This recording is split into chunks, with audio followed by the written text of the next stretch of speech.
All praises to the Most High. Shalom, Most High Christ. Bless. Officer Aton here. So we're going to jump right into it today. So the name of the class is Stand Up to Restore Israel. Stand Up to Restore Israel. So we're going to go over a little history of in Columbia, well, Charleston, South Carolina. A lot of things that I've been looking into last couple of weeks and stuff like that. And Bishop has brought out a couple of items before to go into Denmark, Vesey. But we're just going to show a couple of things before then we'll jump into the scriptures as to how that relates to how we are moving today. The men and women that are in this truth, that's pushing this truth, hey, all of us understand the exact same thing that Denmark Vesey understood. All right, so let's show the book real quick. Jump right into it. Let's show the book real quick. Yep, Denmark Vesey book. That essay by Coretta Scott. All right, let's go to the page. I think it's 26. Yep. All right, so start at to the captain, officer. To the captain, Africa was simply another place of business. Wherever he went ashore, each man, woman, and child stood before him to be examined like a horse, a house, or any other piece of property that could be bought and sold. The captain checked their eyes, looked closely at their tongue and teeth, peered down their throat, bent their arms, checked their joints, and pinched their skin. So it's the same thing of what we see our people going through and when they doing all these sports and checks and stuff, standing up there. This right here is what they was doing. They was naked, and the same way the slave masters was examining our men and women then, they do so today. Go ahead. Denmark was forced to watch a human being beings became nothing more than cargo before his very eyes. People were bartered in exchange for rum, gin, molasses, sugar, cloth, guns, pistols, iron, and lead, bars, shells. Lead bars. Lead and lead bars, shells, glass beads, salt, knives, fish hooks. So you can stop right there.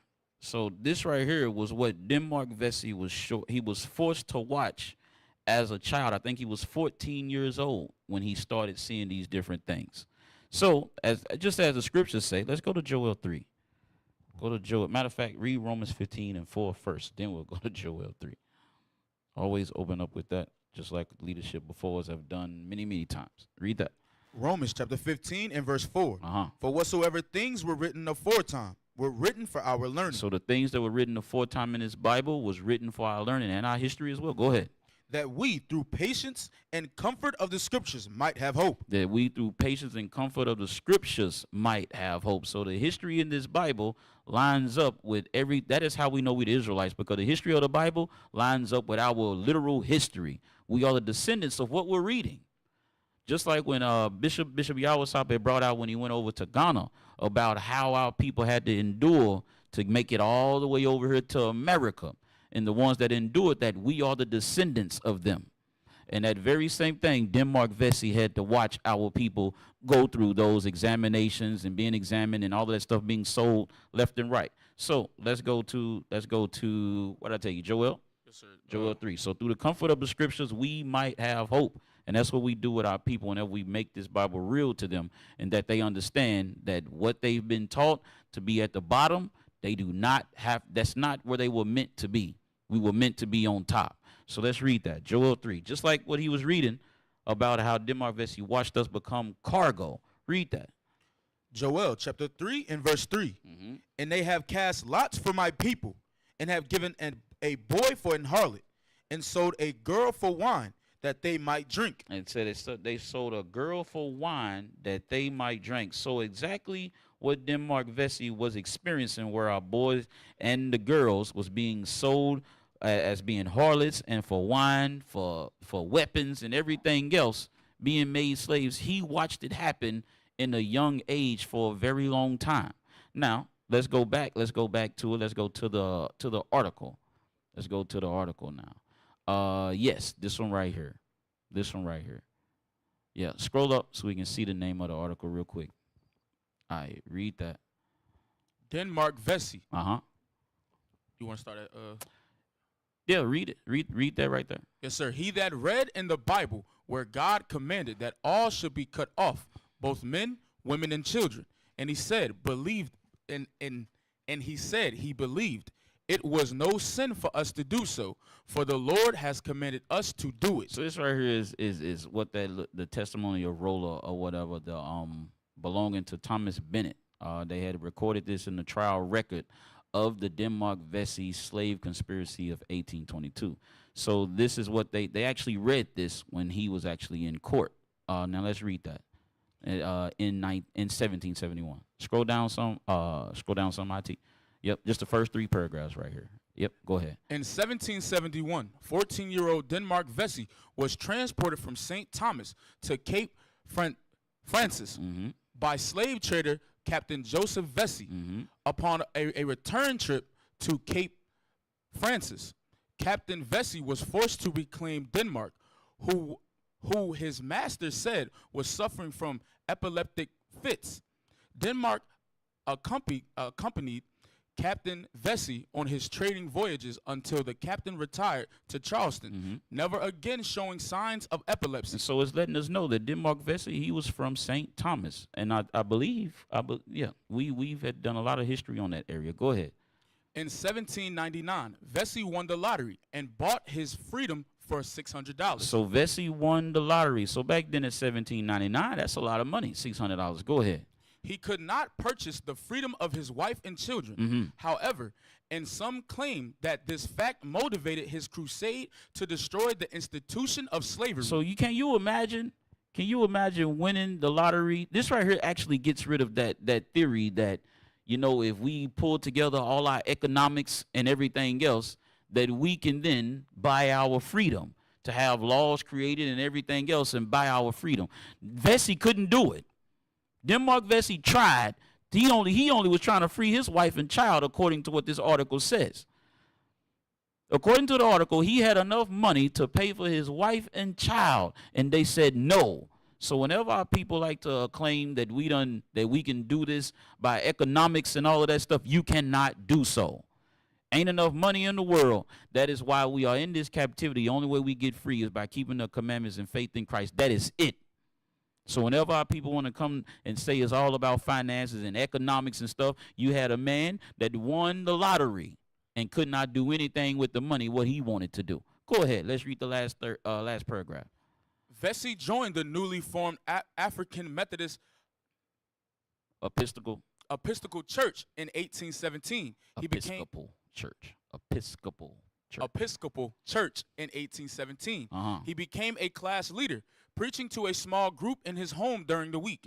White Charlestonians constantly monitored the African church. So just as we've brought out many times on how Edomites would actually monitor the Christian church, and they still do it today. They still send 1 or 2 Edomites in there every now and again just to make sure they not teaching against the doctrine that they forced on us in slavery. And so Denmark Vesey, they was forcing him to do the same thing. He had joined the AME church or whatnot. But go ahead, let's see what he was teaching though.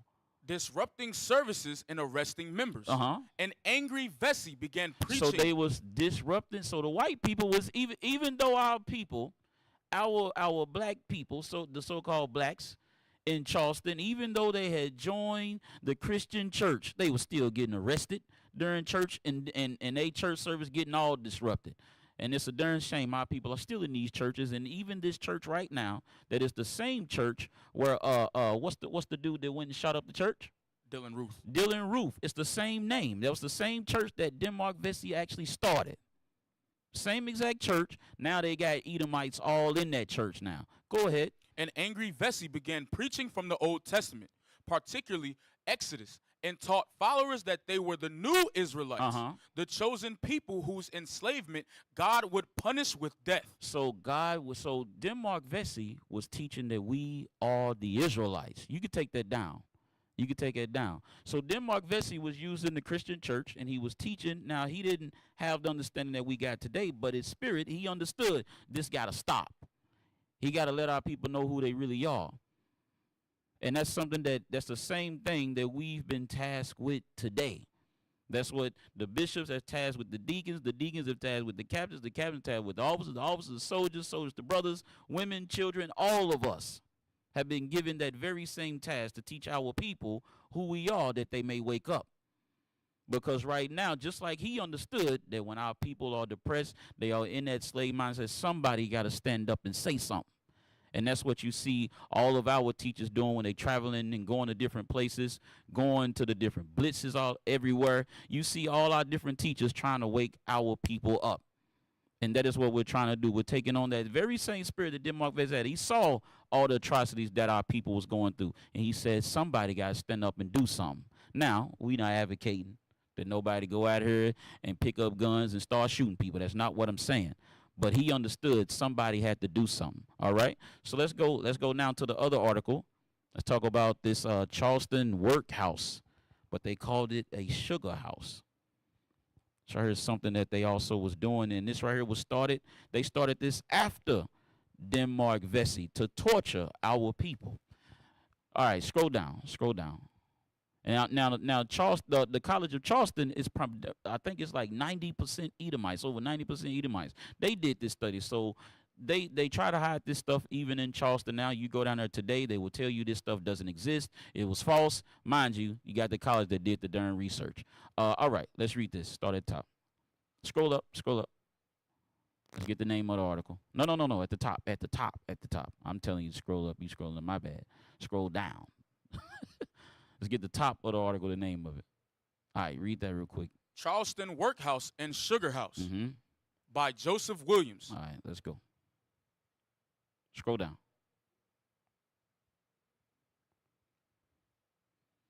You want that quotation right there too? Yeah. I have heard a great deal said about hell and wicked places, but I don't think there is any worse hell than that sugar house. Before South Carolina. Matter of fact. Go back to. Well, no, we good. So you remember when we saw in the article with Denmark Vesey where he tried to buy his wife and his daughter, and they wouldn't let him. Let's get it. I didn't think about it until we was just sitting here thinking. Let's go to Deuteronomy 28 and 30 right quick. There's a curse that was on it. Even Denmark Vesey himself experienced it. Even he saw many of our brothers and sisters go through it, and he himself also experienced it. Let's read that. Deuteronomy 28 and verse 30. Start there. Deuteronomy chapter 28 and verse 30. Uh-huh. Thou shalt betroth a wife, and another man shall lie with her. Uh-huh. So he had a wife and another man lied. So you don't know what in the world was going on with his wife. He couldn't buy her freedom. So what was going on with her? Any and everything could have happened to his wife. So like it said, many believe that is what kicked it off for him to start the revolt. Go ahead. Thou shalt build an house, and thou shalt not dwell therein. Uh-huh. Thou shalt plant a vineyard, and shall not gather the grapes And thereof. shall not gather the grapes thereof, because we worked all the fields. Jump to 32, because remember, he tried to save his daughter too. He tried to buy his daughter's freedom. Go ahead. Verse 32. Thy sons and thy daughters shall be given unto another people. So his daughter was given unto another people.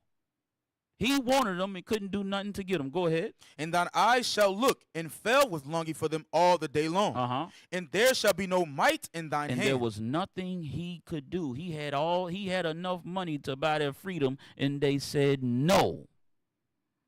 So when our people think you just gonna do it by economics, that's not gonna happen. It's not gonna happen. That's why when we go out to the streets, we give them the solutions that God told us to give them, not something that men talk about and just rave about and don't really do anything about it.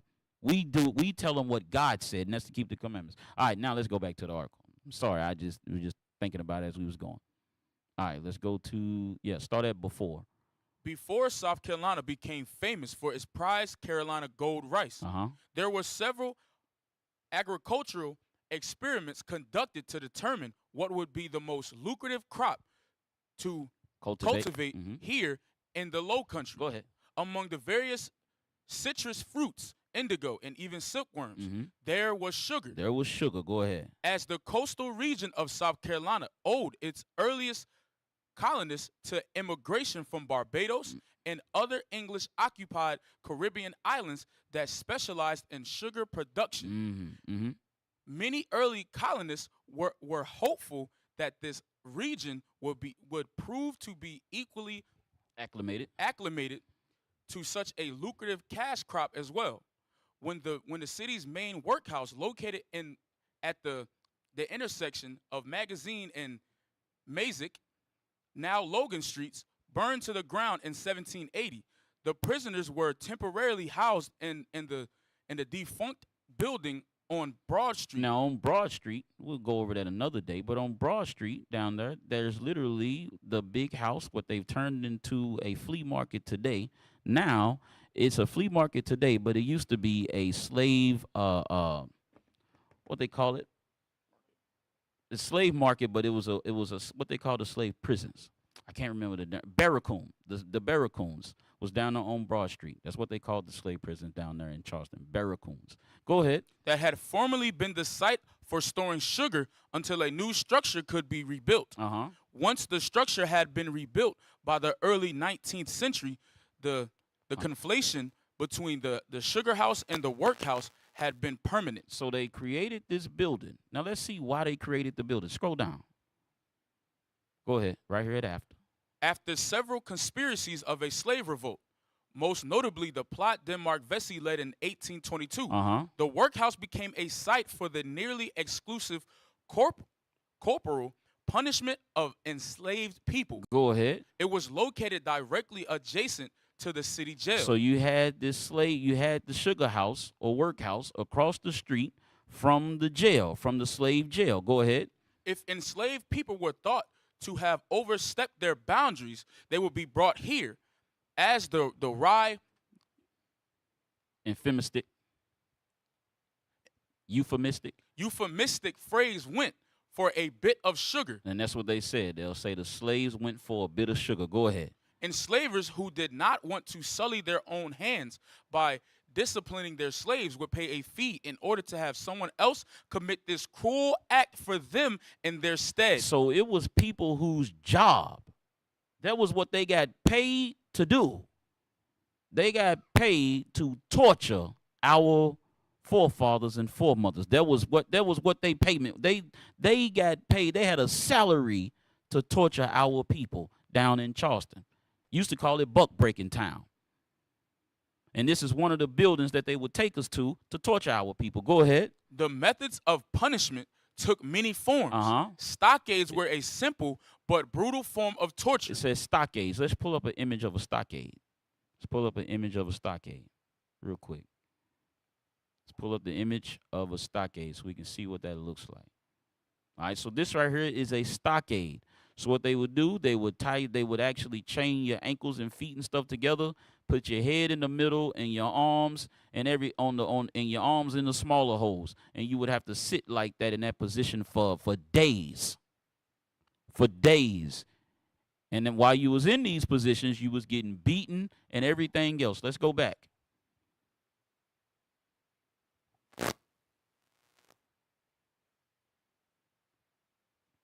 All right. Start right, where was you at? Right at stockades. Go ahead. Stockades were a simple but brutal form of torture. Prisoners' legs would be forced through a wooden plank. Their hands would be tied by rope, and their necks would be fastened by a heavy chain to one of the beams in the damp, unlit cellar underneath the main floor of the building. Although he himself never was confined to the workhouse, William Pickney, so this right here is a former slave, William Pickney. Go ahead. A former enslaved person confirmed that after having been confined for weeks at a time and deprived of any basic necessities, sometimes the slaves died in the stocks. So sometimes the slaves would die in the stocks. So they would have their heads and everything. They would be tied up and stay in that position, and they would be in that position for weeks. And then they will let them just simply die. Now, mind you, they got paid to do this. Like it said up above, they was getting paid to do this. So you had the so-called white man, he was being paid to torture our men and women in these different places. And this ain't the only place. You had these things happening all over the Southeast. So you had them in Arkansas. You had them in Mississippi. You had these places everywhere. And they was doing this, but we just reading about Charleston today. Now, let's go right here in between, just real quick. In between confinement to the stockades, whippings were especially common and were typically... So while they were tied up, They was whipping them. Go ahead. and were typically employed by the use of a paddle, Mm-hmm. a whip, or even a cat of 9 tails. A cat of 9 tails. Now we couldn't find a good image, but let's show the one that we found where the cat of 9 tails. That's that right there. It's a whip with 9 ropes on it, and a lot of times they had nails and things like that on these, beating our people, ripping their flesh off of them. That's what they was beating our men and women with as they were tied up in these stockades. You could take that off. You could take that off. So now you imagine our people going through these different things in different areas and everything like that. That is pure terror on our people. That right there will mess our people minds up because generations was going through that. And now whenever we go teach, we're teaching the people who's been destroyed, just like we all once were. Go ahead. Let's go back to Leviticus 20. Let's go to Leviticus 26 now. Let's go to Leviticus 26 and start at 14. Start at 14. This is the book of Leviticus, chapter 26 and verse 14. Mm-hmm. But if ye will not hearken unto me, and will not do all these commandments, Mm-hmm. and if ye shall despise my statutes, or if your soul abhor my judgments. So because of our sins, these things was happening to us. God made a promise and said if we don't do what he said, he's going to do some things to us. Go ahead. So that ye will not do all my commandments, Go ahead. but that ye break my covenant, I also will do this unto you, and I will even appoint over you terror. You would appoint over us what? Terror. That is terror, what we just read. That's terror for a man at 14 years old to grow up watching his people over and over again get treated like cargo, get beaten right in front of him, getting their backs torn up. He watching them get sold to this person, that person, getting broken all over the place, getting transported back and forth, all to Charleston, to St. Thomas, back and forth. That's torture. And then our people see those, and then when we see these things, we forget. That's what they tell us in the world, to forget that this stuff ever happened, while we see the results and the consequences of these things happening every day. That's why we see the non-motivated black men, the non-motivated black woman. They are afraid. You have the black men that is afraid to stand up, and that is why whenever the Bible comes out, just like it was taught to us, we stand up to go out here and raise our people up. Read on.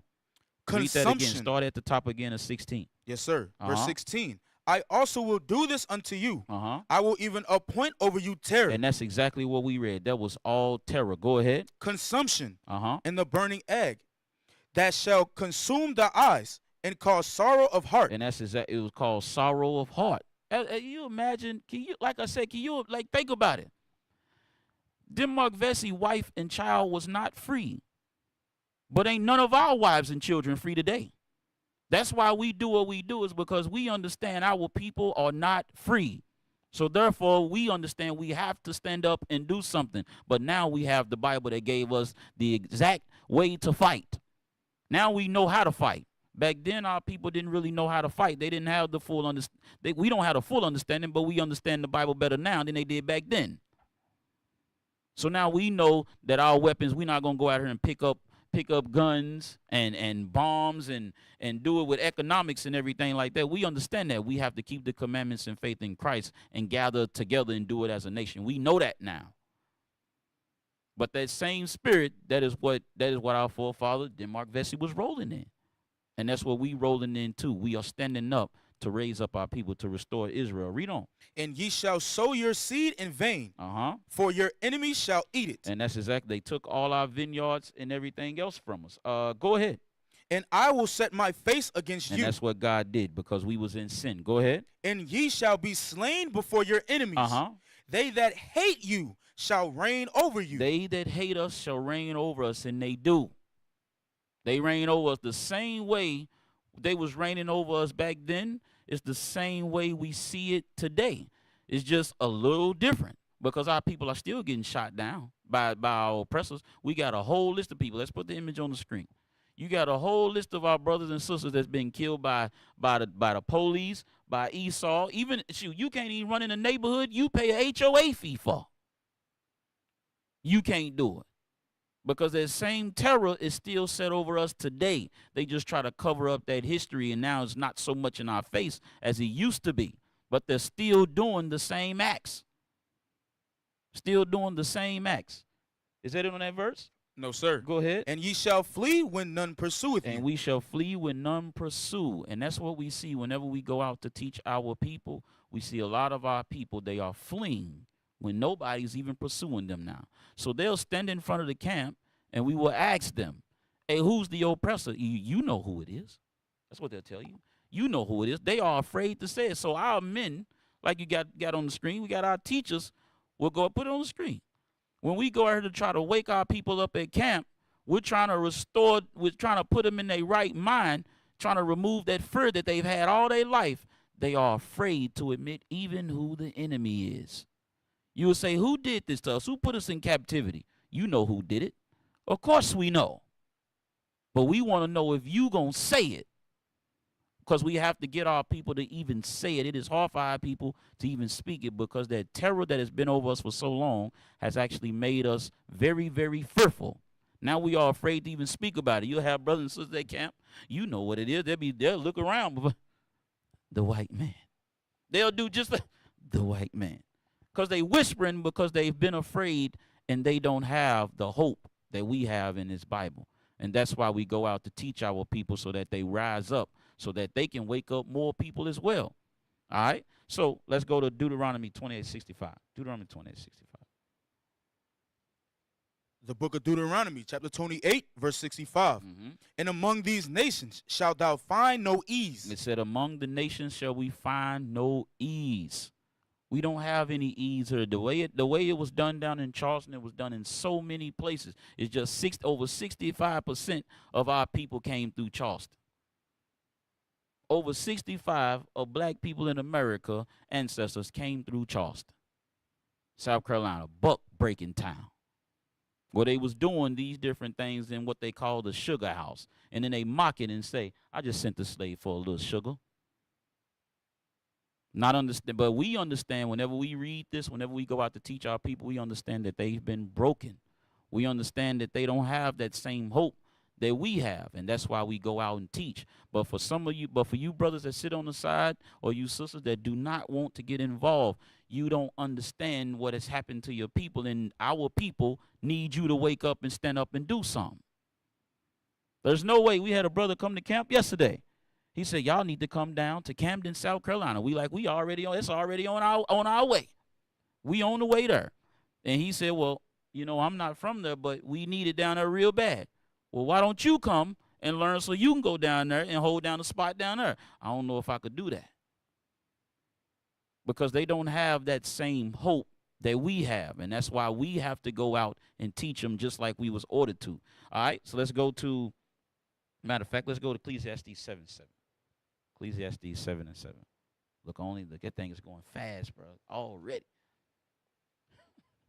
Ecclesiastes 7, verse 7. Because all of us that came into the truth, or at least Lord's will, most of us understand this right here. Because some people do come in for the wrong reason. I ain't talking to the ones that came in for the wrong reason. I'm talking to the ones that came in for the right reason. Because we understand when we go out here and we have to be that example to our people. The women, y'all have a big job as well. I ain't just talking to the men. Because we got a lot of women that come in the body and don't put their hand to the plow at all. We got a lot of men that do the same thing. They come in and don't do anything because they have the Bible, but they're not studying the Bible. They're not they're not meditating on the things that's happened to us before and understanding that we must stand up to do something. Read that. Ecclesiastes chapter 7 and verse 7. Go ahead. Surely oppression maketh a wise man mad, and a gift destroyeth the heart. It says, surely oppression make a wise man mad. Denmark Vesey would be considered a wise man. He got mad enough to stand up to do something. He ended up dying trying to save his people the best way he knew how at the time. And many of us are going to die trying to save our people, just like him. And that's the thing. We got to understand that when we come into the truth, everybody ain't going to love us. A lot of times we want to be loved by everybody and hated by no one. That's how we'll move. We'll move. I don't want to offend nobody. I don't want to do nothing. I'm just going to sit in my chair. Because if I go out here and teach, then my family going to be mad if they see me out here teaching. You know, if I go out here and if I actually call my husband Lord in front of my family, they going to act like they going to be like, you a slave. Mind you, all of these things, our forefathers and them, they was going through torture. The ones that they call rebellious, the ones that was rebellious was trying to save their people. They were willing to die for their people. Denmark Vesey was willing to die for his people trying to save him. He had over 9,000 people on board. We ain't gonna go in all of that, but he had over 9,000 men on standby. That's how you know he was a leader. Because everybody understood where he was coming from, and he was leading the people. They called him Moses, just like didn't they call, who else did they call Moses? Nat Turner, they called him Moses too. Every last one of our revolutionaries and them that led these different revolts, they always named them after men in the Bible, and Moses was referenced a lot. But whenever we come into the truth, we must take up on that very same spirit. That we understand we are not here to do this for ourselves. We are here to do it. Well, yes, you are here to get yourself to the kingdom, but we can't get there by ourselves. We got to raise up our people just like we was commanded. All right, let's go to Baruch 4 and 6. Baruch 4 and 6. Because those things did happen to us, but it didn't happen to wipe us completely off the face of the earth. These things was happen. The things that happened to us will happen for a reason, because we was in sin. But let's read down. Let's go. Baruch chapter 4 and verse 6. Yes, sir. Start at 6. Ye were sold to the nations, not for your destruction, but because ye moved God to wrath. Ye were delivered unto the enemies. So we moved God to wrath by sinning, so he delivered us to our enemies. Go ahead. For ye provoked him that made you by sacrificing unto devils and not to God. And that's what we did. Go ahead. Ye have forgotten the everlasting God that brought you up, and ye have grieved Jerusalem that nursed you. Read. And when she saw the wrath of God coming upon you, she said, Hearken, O ye that dwell upon about Zion. God hath brought upon me great mourning. Read. For I saw the captivity of my sons and daughters. So he saw the captivity. So the land, this right here is speaking from the point of view of Jerusalem. Go ahead. For I saw the captivity of my sons and daughters. Go ahead. Which the everlasting brought upon them. With joy did I nourish them. So we was nourished in Jerusalem, but we was in sin. We decided to go against God. Go ahead. But sent them away with weeping and mourning. And we were shipped off and delivered to our enemies. Go ahead. Let no man rejoice over me, a widow, and forsaken of many, who for the sins of my children am left desolate. So the land of Israel is left desolate because we are in sin. Like, shoot, even now, it ain't bringing forth no fruit now. Because we in sin, the whole earth is messed up. I know Bishop Yawasab brings that scripture out all the time. But go ahead, read on down. Because they departed from the law of God. Because we've departed from the laws. Read. They knew not his statutes, nor walked in the ways of his commandments. Read. Nor trod in the path of discipline in his righteousness. Let them that dwell about Zion come, and remember ye the captivity of my sons and daughters. Read. Which the everlasting have brought upon them. So we have to remember. It said, let them that dwell about Zion come, and remember ye the captivity of my sons and daughters, which the everlasting have brought up on them. It's kind of funny how pastors don't remember this stuff. All of a sudden, it's forget it. You know, don't worry about it. Don't teach it. Go ahead. For he hath brought a nation upon them from far, a shameless nation, and of a strange language, who neither reverenced old man nor pitied child. And that's what we was reading when our people was going through the things that the sugar house, or the workhouse is what they call it, or what Denmark Vesey had seen while he was growing up. And it's funny how even back then, when you read the book, Denmark Vesey was getting on our people. Like he would get on our people because they would humble themselves and be good slaves. He would talk trash, as like we like to talk. You know, he would talk trash. Like, what are you doing? Like, and then imagine how they feel when we go out there and we teach, and we say the so-called white man is the one that God hates, all of us, God hates them. You imagine the way they felt when Denmark Vesey was getting on them? They look at us the same way. They be like, oh, wait a minute now. Y'all ain't like us over here. Y'all ain't acting like us. No, we not. Because we trying to wake our people up. We trying to shock you back into your heritage, which is the Bible. And that's what we go out here to do. But you can imagine how they felt back then when Denmark Vesey was trying to get on them to wake them up and things like that. It's the same way they feel about us when they see us show up in the neighborhood with our signs, our mics, and the signs out there, and then we yelling and telling people what they got to do regardless of who's standing there. And they looking at us the same way they was looking at him back then. Go ahead.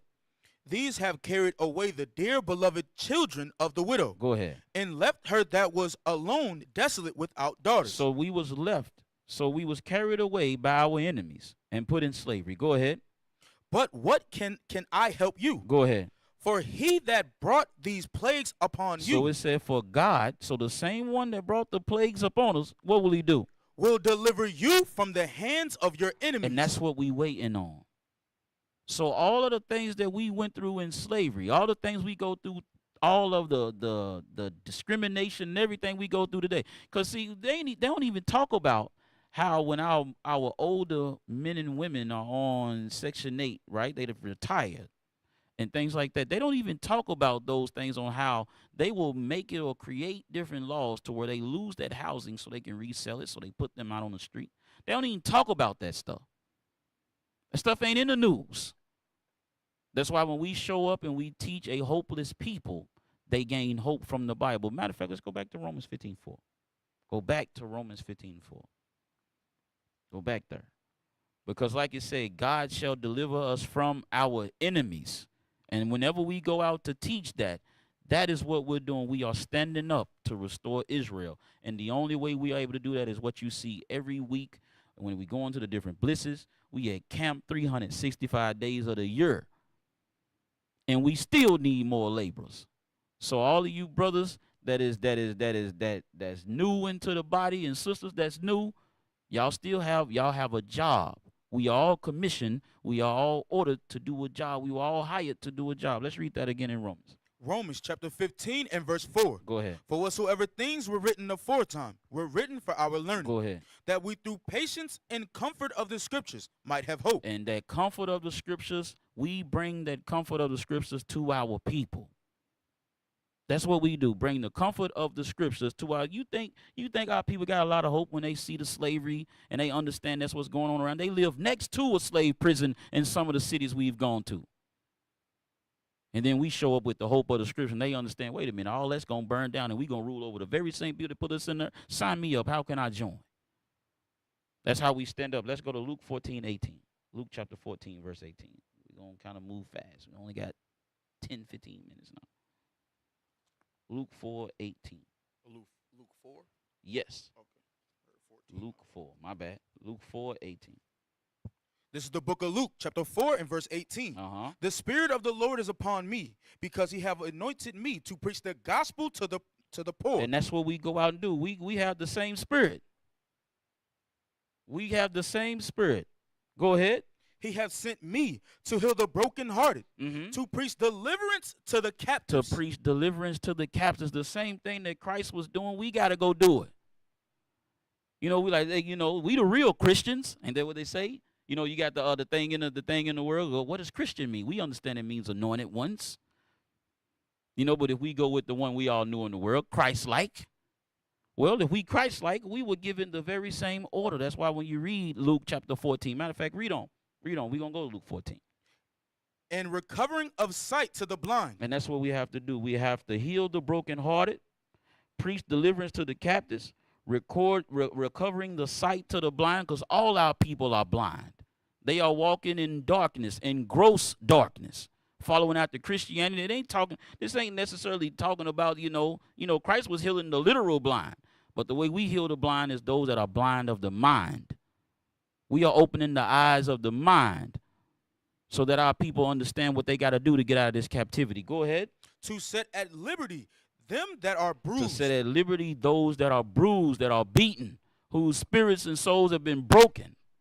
It's our job to go to them. Let's go to Isaiah 58. Isaiah 58 and 12. Is that verse 12? Yes, sir. Isaiah chapter 58 and verse 12. Mm-hmm. And they that shall be of thee shall build the old waste places. And we going to build up Israel again. Go ahead. Thou shalt raise up the foundations of many generations. Now you see kids. Not now, just like you saw the images. I think Bishop was bringing it out one time. You even saw the kids lined up. They line up. Some of them do it better than we do. Some of the kids know the cadence better than the grown men do. All praise to the Most High. They supposed to be better than us. We want our children to be better than us. But we got to tighten up, man, because we got to be the example. But we want our kids to be better than us. But that's what they enjoy doing what we do. You see the mock camps outside and everything else. I think Deacon Abiel brought it out too. You see the different mock camps going on, and you standing there watching them like, what in the world going on? Because it's being restored. The foundations of many generations are being raised up. Go ahead. And thou shalt be called the repairer of the breach. And that's what we're doing. We're repairing the breach. Because when we sinned against our God, a breach was put in between us and our God, and we are repairing that breach when we go out and teach our people that all went through the very same thing that Denmark Vesey saw at 14 years old until. Yes, sir. Go ahead. The restorer of paths to dwell in. And the restorer of paths to dwell in, because right now people don't even know where to go. They just walking aimlessly. The restorer of paths, we restoring. Look, matter of fact, the restorer of paths, let's go to Isaiah 30. Isaiah 30. Isaiah 30 and 20. The book of Isaiah, chapter 30 and verse 20. Go ahead. And though the Lord give you the bread of adversity and the water of affliction. That's what we was reading earlier, the bread of adversity and water of affliction. That's what we went through in the sugar house down in Charleston. Go ahead. Yet shall not thy teachers be removed into a corner anymore. We not going to be tucked off in these church buildings, standing behind a pulpit with a big giant wooden cross on it. Go ahead. But thine eyes shall see thy teachers. They going to see us because we going to be right there in their face, right in their neighborhood. Go ahead. And thine ears shall hear a word behind thee, saying, this is the way. What are we going to say? This is the way. That's what we saying. We're restoring the paths. They don't know which way to go. So that's why the Most High sent us out there to tell them this is the way. Go ahead. Walk ye in it. When ye turn to the right hand and when ye turn to the left. And that's what we're doing. So brothers, keep doing the work. Don't get too comfortable with. Don't forget what our foremothers and forefathers went through when we came over here to this land. And a lot of our parents, we had. If those of you don't know, we had family members on that list of people that was dying, that got killed recently. We got family members of people in the body that died on that list by the hands of our oppressors. All right. Let's go to 2 Corinthians. 2 Corinthians 10 and 4. Because like I said, we're not saying go out here and pick up guns and shoot and bombs and thinking you're gonna go out here and win that war. That's not gonna happen. Let's go. 2 Corinthians chapter 10 and verse 4. Go ahead. For the weapons of our warfare are not carnal, but mighty through God to the pulling down of strongholds. And we must believe that. And that is what we go out here to teach our people. Because they come with economics. They come with they talk about picking up guns, and then we come with the Bible to give them the true answer. Because that stuff didn't work. Our forefathers had the right mindset. They understood, look, we got to do something. We got to get free. We got to get out of this condition. But they didn't have the Bible like we have today. So we have to continue to stand up and wake our people up. Go ahead. And we have to use the Bible because our weapons are not carnal. Go ahead. Casting down imagination. One of those imaginations. Let's do this by economics. Let's pick up arms. Go ahead. Or take up arms. Go ahead. In every high thing that exalted itself against the knowledge of God, and bringing into captivity every thought to the obedience of Christ. Everything that our people have been caught up in, even the brokenness of when our people. So a lot of time our people think that, just doing nothing is okay. That right there has to be brought into subjection under Christ too, because a lot of our people are slothful. And a lot of them, they confidence has been broken. And we have to go and lift up our people. We have to repair that breach between us and God. But they have never had anybody to teach them the Bible until we show up. And that's why we have to continue to show up. We've been blitzing, half the summer now. We still got a few months to go, brothers. We going to be all right. And a lot of us are doing camp, 120 days of camp, 365 days of camp. Don't get weary, because our brothers and sisters need us out there, because they don't understand that them sitting around doing nothing is not going to fix this situation. They've been broken to the point where we have to raise them up. Go ahead. And having a readiness to revenge all disobedience when your obedience is fulfilled. And we have to get ourselves right first. When our obedience is fulfilled, then we go out here and teach our people. That's why when new brothers and sisters come into the body, we tell you, hey, sit down, learn, practice the commandments for a while, because you just now starting to keep the Sabbath when you walk in here. So practice, and then after you practice, learn how to swing the sword, learn how to teach, brothers. Sisters, y'all also got to learn the scriptures too. You can't just rely on the man to just feed you the precepts all day. You got to study too. Y'all the first teacher of the children. That's why those children line up the way they do, because y'all mothers have a lot to do with that. Y'all mothers have a lot to do with that. All right, let's go to Isaiah 49:6. Isaiah 49:6. Isaiah chapter 49 and verse 6. And he said, it is a light thing that thou shouldest be my servant to raise up the tribes of Jacob. So it said it's a light thing, brothers and sisters. Mainly the brothers that's going out here and teaching on the front lines now. We done put the sister, you stand behind us. But that don't mean, sisters, your role is not just as important. That's not what that means. So we out here, it said it is a light thing. So the least we could do is to go out here and raise our people back up, to go out here and make sure they understand and receive the same hope that we have. So whenever we sit on the sidelines and don't want to do that, we're not following what the Bible told us to do. We're not following what God told us to do. We're forgetting what our forefathers and foremothers went through.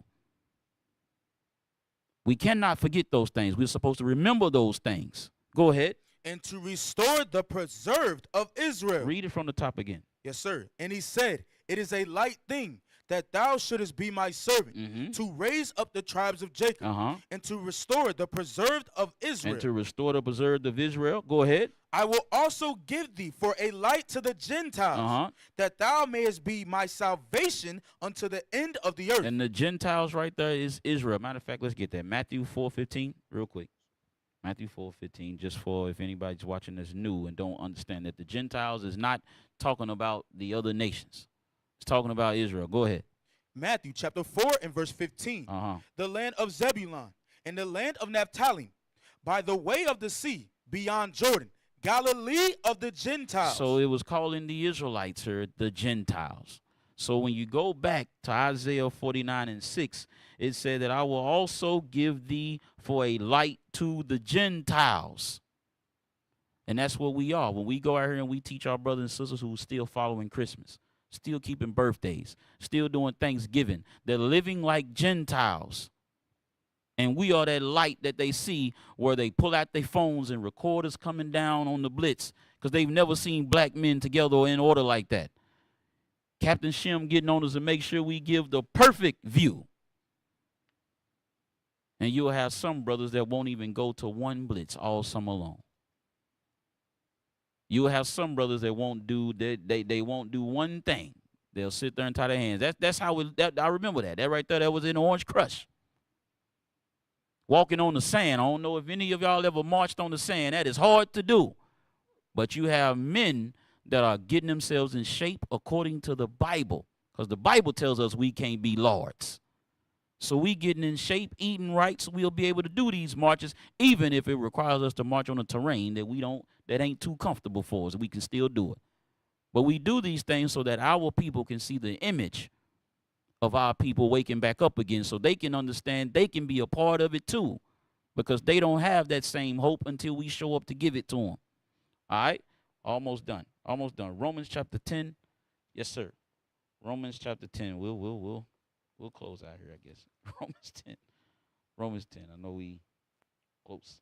Go ahead. Romans chapter 10, verse Start at let's see 13. Romans chapter 10 and verse 13. Go ahead. For whosoever shall call upon the name of the Lord shall be And saved. that whosoever, according to Acts chapter 10, Acts chapter, what is it, 21? 2 and 21. 2 and 21. 2 and 21, that's talking about Israel. Go ahead. And also Romans 2:11. Go ahead. How then shall they call on him in whom they have not believed? It said, how are people going to call on God who they don't believe in? Because we're going, a lot of our people say they don't believe in God. How are they going to call on him when they don't believe? Go ahead. And how shall they believe in him of whom they have not heard? But they don't believe because they've never heard the truth before. So how are they going to believe if they've never heard of God, of the God of the Bible? Because everybody been taught the one that the doctrine of our slave master. That's what we were taught. So they don't believe on God yet because they've never heard it. They never heard the truth yet. Go ahead. And how shall they hear without a preacher? And how shall they hear without a preacher? Go ahead. And how shall they preach except they be sent? How are they going to preach except they be sent? We are the ones that were sent, brothers. We are the ones that were sent, because you don't see these pastors out here doing it. If we don't do it, who's going to go do it? That's why we have to stand up so we can wake our people up, so we can restore Israel. Go ahead. As it is written, how beautiful are the feet of them that preach the gospel of peace. How good, how beautiful it is. Go ahead. And bring glad tidings of good things. That is a beautiful thing when we travel all over the place, travel to the different cities, to the different countries, to bring the good news to our people, the so-called blacks, Hispanics, and Native Americans. God said that is a beautiful thing. That's beautiful. Go ahead. But they have not all obeyed No, I the think gospel. we good right there. Is that it on that? Yeah, that's all I want right there. That's it. That's all I want right there. So I know, yeah, I don't run out of time. I run out of time. So, Lord's will, Israel. Matter of fact, no, go to Hebrews. Go to Hebrews. Yes, Hebrews 2:1. Hebrews 2:1. So, Lord's will, y'all glean something from the class. It was something that was looking into for a minute. With our brother Denmark Vesey, and the things that he was going through. It's a lot more history that he got down there in Charleston. A lot more history. I just want to go over it briefly, just so that we understand that by our example, by the way we live, we're restoring that hope. We're standing up and restoring that hope to our people that ain't got no hope. They don't know what we know. So that is why we go out and we do the blitzes. That is why we do the marches. That is why we do the different classes online all day, every day. It's so that our people can find out what God needs them to do, so they can be restored, so that we can continue to repair that breach that our people have between us and God. And we got to understand that we are part of God's work. We are part of his hand to reach out to our people. And whenever we don't take that serious, we are cheating ourselves, we cheating our God, and we cheating our people. And we must not do those things. We must come back to the Lord with that. So let's read the last scripture right here. Hebrews chapter 2 and verse 1. Go ahead. Therefore, we ought to give the more earnest heed to the things which we have heard, lest at any time we should let them slip. So Lord's will, Israel, you glean something from the class. Lord's will, it inspire you to keep pushing in the truth, men and women. Lord's will, that's what I was wanting to get out of class. So Lord's will, it inspired everybody to just continue to push, continue to learn, continue to keep the commandments and faith in Christ, so that our people will wake up. What is a nation? Nation is family. Nation is community. Nation is men leading by example. Nation is women's support. Nation is children with role models.